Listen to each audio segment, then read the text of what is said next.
अवधूत चिंतन श्री गुरुदेव दत्त श्री स्वामी समर्थ महाराज की जय. श्री स्वामी समर्थ. सर्व ताई आणि दादांना तुमचं सर्वांचं स्वामी समर्थ माझी आई या चॅनलमध्ये स्वागत आहे. आजचा दिवस स्वामी महाराजांच्या कृपेने तुमचा सुखाचा आणि आनंदाचा जावो हीच स्वामीचरणी प्रार्थना करून आजच्या नवीन व्हिडिओला नवीन सेवेला सुरुवात करूया. तर बघा, तुम्ही जर खरे स्वामी भक्त असाल, स्वामी सेवा करत असाल, स्वामी सेवेकरी असाल तर तुम्ही ही सेवा रोज नियमित करायलाच पाहिजे. आणि जे कोणी नवीन आहेत स्वामी सेवेमध्ये पण त्यासुद्धा ताई आणि दादांनी ही सेवा आवर्जून दररोज नियमित करायलाच पाहिजे. बघा, सर्व इच्छा पूर्ण करणारा गुरुचरित्राचा हा अध्याय रोज एक वेळेस नक्की वाचा.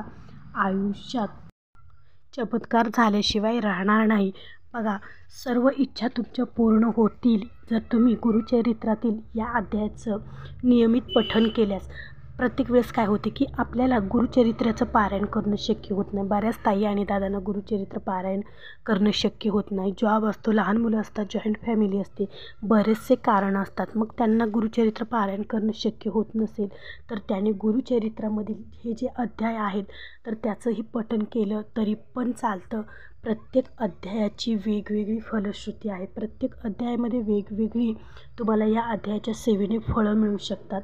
बघा, तुम्हाला काय करायचं आहे, ही सेवा जर तुम्ही संकल्पयुक्त करणार असाल तर तुम्ही ही सेवा 21 दिवसाची करा, 108 दिवसाची करा, 140 दिवसाची करा किंवा तुम्ही ही सेवा 51 दिवसाची सुद्धा करू शकतात. संकल्पयुक्त जर तुम्हाला ही सेवा करायची असेल तर तुम्हाला केंद्रात जाऊन प्रार्थना करून नारळ, खडीसाखर, फूल ठेवून येऊन तुम्ही ही संकल्पाला सुरुवात करू शकतात.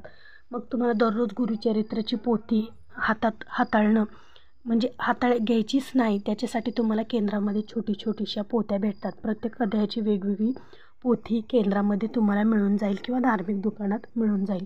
तिथून तुम्ही ती पोथी घ्यायची आणि या सेवेला सुरुवात करायचं. बघा, तुम्ही स्वामी सेवेत आलात म्हणलं तर तुमच्याकडून प्रत्येक सेवा ही झालीच पाहिजे. त्याचबरोबर गुरुचरित्राची जो हा एक अध्याय आहे, मी जो तुम्हाला हा अध्याय सांगणार आहे तर त्यासुद्धा अध्यायाचं तुम्ही नियमित पठण करणं गरजेचंच आहे. बघा, आपल्या जीवनामध्ये खूप साऱ्या इच्छा असतात, आपल्या खूप साऱ्या आकांक्षा असतात. माझी ही इच्छा पूर्ण व्हावी, माझी ती इच्छा पूर्ण व्हावी, यासाठी आपण सतत धडपडत असतो. मग त्याचबरोबर आपण सेवाही करणं तितकंच महत्त्वाचं असतं.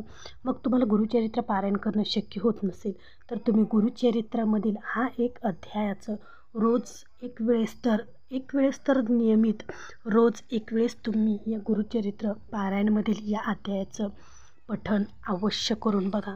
तुमच्या जर जीवनात चमत्कार नाही झाला तर मग सांगा, तुमच्या जीवनात चमत्कार हा होणारच, ते म्हणजे या अध्यायाचं पठण. तुम्ही श्रद्धेने, अंतःकरणेने विश्वास ठेवून जर या अध्यायाचं पठण केलं, वाचन केलं तर ही सेवा केली तर तुम्हाला याचं फळही मिळणार म्हणजे मिळणार, हे मी 100% सांगते. खूप म्हणजे खूप ही सेवा प्रभावी आणि तुम्हाला या सेवेचं फळही मिळणार म्हणजे मिळणारच. तर तुम्हाला काय करायचं आहे, ही सेवा संकल्पयुक्त पण तुम्ही ही सेवा करू शकतात. त्याचबरोबर तुम्हाला संकल्प करायचा नसेल तर दररोज नियमित एक वेळेस तरी तुम्ही या अध्यायाचं पठण करू शकतात. किंवा जमतच नसेल तर फक्त गुरुवारीसुद्धा तुम्ही हे अध्याय गुरुचरित्रामधील जी छोटी पोथी असते तर त्याच्यातील हे अध्याय तुम्ही वाचू शकतात. मग ज्यावेळेस तुम्ही हे अध्यायाचं संकल्पयुक्त जर पठण करणार असाल तर तुम्हाला मांसाहार वर्ज्य करायचा आहे.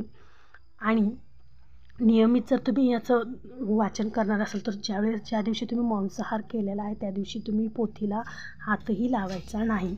त्याचबरोबर तुम्हाला काय करायचं आहे, देवघरासमोर बसायचं आहे, आसन टाकायचं आहे, दिवा लावायचा आहे, धूप दीप सर्व काही लावून घ्यायचं आहे आणि तुम्हाला देवघरासमोर बसायचं आहे.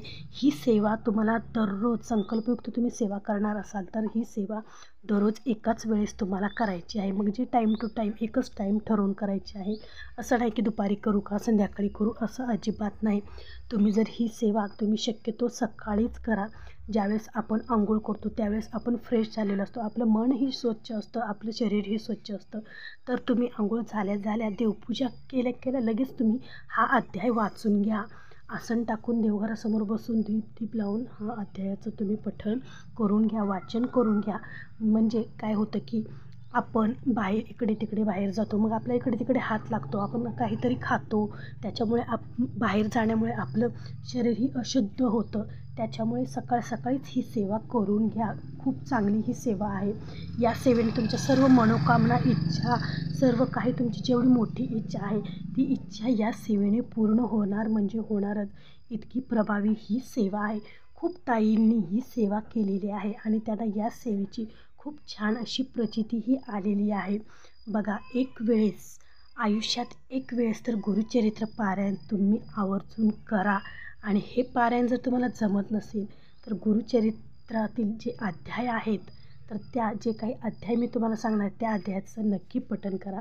तुम्हाला काय करायचं आहे, गुरुचरित्रमधील 14वा आणि 18वा अध्याय जे आहेत त्याची छोटीशी पोथी तुम्हाला मिळते, केंद्रामध्ये मिळते, धार्मिक दुकानात मिळते. त्यातीलच गुरुचरित्रातील छोट्या पोथीतीलच तुम्हाला 18वा अध्यायाचं पठण करायचं आहे. 18वा अध्याय तुमच्या सर्व इच्छा मनोकामना पूर्ण करणारा हा अध्याय आहे. तर तुम्ही अंतकरणाने, श्रद्धेने, मनोभावेने या जर अध्यायाचं पठण केलं तर तुमच्या इच्छा पूर्ण झाल्याशिवाय राहणार नाही आणि तुमच्या जीवनात चमत्कारही झाल्याशिवाय राहणार नाही. तुमची जी मोठी इच्छा आहे ती तुमची इच्छा पूर्ण होईल. तुमच्या आयुष्यात मोठा चमत्कार होईल, तो म्हणजे या अध्यायाच्या पठणाने. तर खूप म्हणजे खूप असा प्रभावी हे गुरुचरित्रातील अध्याय आहेत आणि प्रत्येक अध्यायाची वेगवेगळी फलश्रुती आहे. तर आवर्जून सर्व ताई आणि दादांनी या अध्यायाचं पठण नक्की करा आणि तुमच्या जीवनातील ज्या काही इच्छा आहेत त्या इच्छा नक्की पूर्ण होतील, ते म्हणजे या गुरुचरित्रातील अध्यायाच्या पठणाने. तर आजचा व्हिडिओ असा होता. आवडला असेल तर नक्की लाईक, शेअर आणि सबस्क्राईब करा. भेटू पुन्हाच अशा एका नवीन व्हिडिओसोबत, नवीन सेवेसोबत. तोपर्यंत सर्व ताई आणि दादांना श्री स्वामी समर्थ.